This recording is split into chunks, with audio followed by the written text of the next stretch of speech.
এটি ছিল আমাদের সুন্দরবন ট্যুরের প্রথম দিনের পরের দিনের সকাল, মানে দ্বিতীয় দিন। আর এই তো রুম থেকে বের হয়ে ডাইনিংয়ের দিকে যাচ্ছিলাম, আর দেখেন এই যাওয়ার রাস্তাটা কত সুন্দর। আর এই তো আমরা চলে আসলাম সকালের নাস্তা খেতে।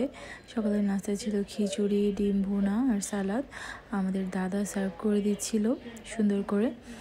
আর এই তো আমরা মজা করে খেয়ে দিয়ে একটু আড্ডা দিয়ে তারপর আবার চলে গেলাম রুমে চা দিয়ে গিয়েছিল। তারপর আমি তো বাইরের ভিউ দেখতে দেখতে চা খাচ্ছিলাম। আর দেখেন কি সুন্দর বাতাস, মানে এই বাতাসে আসলে এসি ফ্যান কিছুই লাগে না, মানে এত ঠান্ডা একটা বাতাস। মনে হচ্ছিল যে আমি এখানেই বালিশ নিয়ে শুয়ে পড়ি, অনেক মজা লাগছিল। আর এখানে অনেকক্ষণ বসেছিলাম আমরা, শুয়ে বসেছিলাম, বাতাস খাচ্ছিলাম। তারপর এই তো স্নান টান করে আবার চলে গেলাম দুপুরের খাওয়া দাওয়া করতে। দুপুরের খাবারে তো ছিল যে মুরগির ভুনা, তারপর মিষ্টি কুমড়া ভর্তা, একটা মাছ ভাজা, একটা আলু ভর্তা, ডাল, সালাদ, মাছের নামটা মনে নেই। তারপর আমরা খেয়ে দিয়ে তারপর সেজে গুজে শাড়ি পরে একটু ছবি টবি তোলার জন্য রেডি হয়ে নিলাম। এই তো আমি একটু ঢং করছিলাম। আসলে রিসোর্টটা এত সুন্দর, এখানে ছবি তোলার মতো অনেক সুন্দর সুন্দর জায়গা। বিশেষ করে মেয়েরা শাড়ি পরে ছবি তুলতে অনেক সুন্দর লাগবে। আর এই তো আমি আমার হাজব্যান্ড একটু ঢং করছিলাম, আর মা অন্যদিকে খেলছিল, ও ছবি তুলতে যাচ্ছে।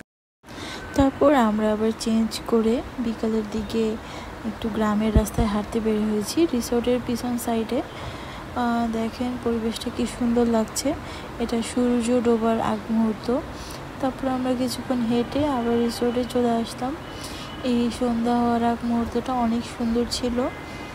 আর এটা ছিল রাতের বেলা 7-8টার দিকে। আমি বারান্দায় দাঁড়িয়ে দাঁড়িয়ে তারা দেখছিলাম, অনেক সুন্দর লাগছিল। তারপর আবার এখানে বারবিকিউর আয়োজন ছিল রাত্রেবেলা, ফিশ বারবিকিউ, চিকেন বারবিকিউ ওরা করছিল। আমরা এখানে গিয়েছিলাম রিসোর্টের পিছন সাইডে। আর এই তো ডিনার করতে চলে আসলাম।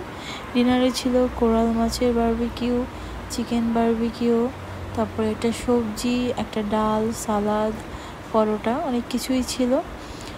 খাবারটাও টেস্টটাও বেশ ভালোই ছিল। তারপর এগুলো খেয়ে দিয়ে আমরা আবার রুমে চলে গেলাম। আর এটা পরদিন সকাল, যেদিন আমরা চলে আসব, তৃতীয় দিনের সকাল। ওই দিন সকাল থেকে আর ভিডিও ক্লিপ নেওয়া হয়নি, কারণ বিভিন্ন কাজে ব্যস্ত ছিলাম, ব্যাগ ট্যাগ গোছানোর কাজে।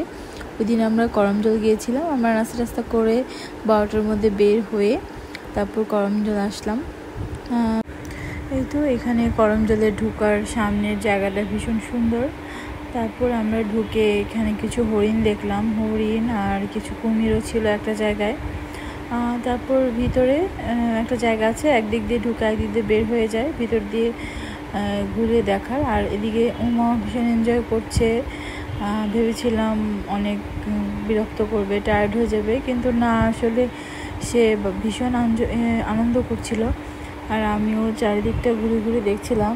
আর সবার কাছে শুনেছিলাম অনেক বাদর আছে, কিন্তু দুর্ভাগ্যবশত আমরা কোনো বাদর দেখতে পাইনি। আমরা তো ভয়েই ছিলাম, কারণ বাদররা নাকি জিনিসপত্র টান দিয়ে নিয়ে যায়। আর এই তো আমাদের হাঁটতে হাঁটতে করমজল ঘোরা শেষ অলমোস্ট। তারপর আমরা আমাদের বোটে উঠে আমরা মংলাঘাটে চলে যাই। মংলাঘাট থেকে আমাদের গাড়ি নিয়ে ঢাকার উদ্দেশ্যে রওনা হয়ে যায়।